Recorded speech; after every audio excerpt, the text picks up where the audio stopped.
Hi, I'm Lewis. Cool. I'm Aaron. Yeah. I'm Shane. And welcome to the last episode of DDKONG's web series, Volume 2. The last one! In this episode, we're going to be talking about all the amplifiers in the back of the DDKONG and a wee bit of signal processing. We're also going to cover our favorite parts of the revamp of the Kong for this season. Let's check it out. Check it out. Put Mason back to work in the metal fab shop to create us some new amp racks. These ones aren't as cool as the last ones because they don't move and swing around and do cool stuff, but they definitely serve the purpose. They keep the amp safe and secure and isolate them from vibration. They still look super zesty. Extra zest. Zestiness.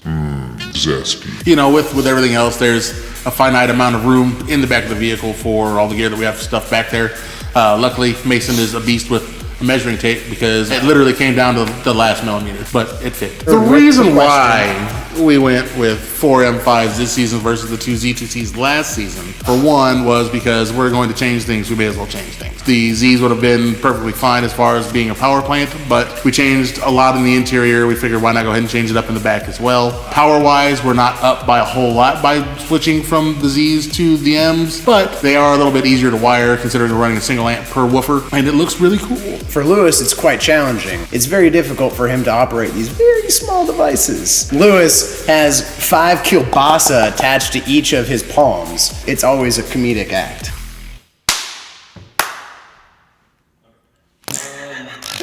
Zesty. This year on the mids and highs, we really didn't make any sort of monumental changes. The switch was from the VOMs to the VOMNs. We've still got the 8 SS4Bs. We really didn't even have to fiddle around too much with the crossovers, aside from lift them a hair, just to try and take a little bit of the mid-bass duty off of them. During the initial testing for the truck to be able to go to TDH, the head unit decided that it had enough from after last season. That's where we had to do that last minute scramble to put the DSI in the truck. We initially put it in the center console, but anything that can break in the front will. We actually had to relocate this little guy back behind the B pillar. After some clever wiring, Shane was able to get it back there. So now that nothing's broken, what do you guys think your favorite parts of this whole build were?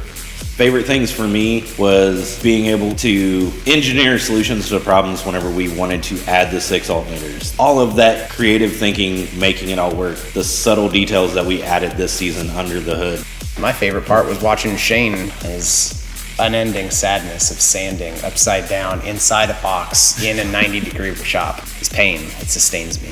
That was a swell time. My favorite thing to do when we're doing demos is having people check out just a lot of the little things. When you turn up the volume all the way and it goes to the little poop icon, everyone loves that.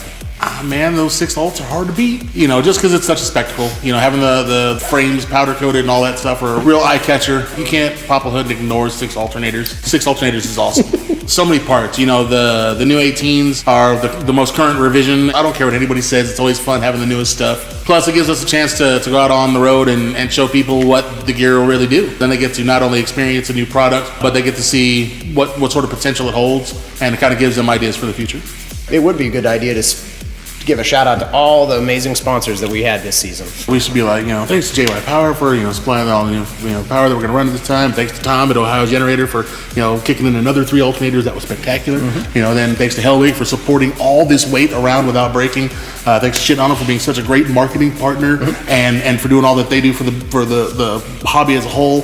Thanks to Lettering Express for their wonderful job revamping the new wrap. And 12-volt Metalworks was also there. Yeah, you should say something like that. That would be great. It's been a long season, and we just want to thank all multiple dozens of our viewers. But we don't ever really ask you guys a lot of questions. So down in the comments in this video, we want to know what you guys think we should do if there's a season 3. If there's a season 3. If there's a season 3. Maybe plexi windows, maybe switch the whole build to 6.5s. But yeah, let us know what you think.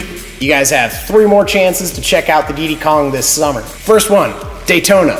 Lewis is gonna be out there handing out demos like candy. Then, Lewis and I are gonna be rocking out both Texas Heatwave as well as Surf City in Lincoln City, Oregon. Both those shows are gonna be amazing, and if you guys aren't there, you're gonna be missing out. Like this guy, he can't go. We don't like him. If you're one of the first, you get a free demo towel as well. Float towel. Be sure to stay tuned. We'll have a tour recap from all the different shows that Kong attended, and then you get to see how we actually make these videos. Shenanigans. I'm Lewis. I'm Aaron. I'm Shane. Until next time.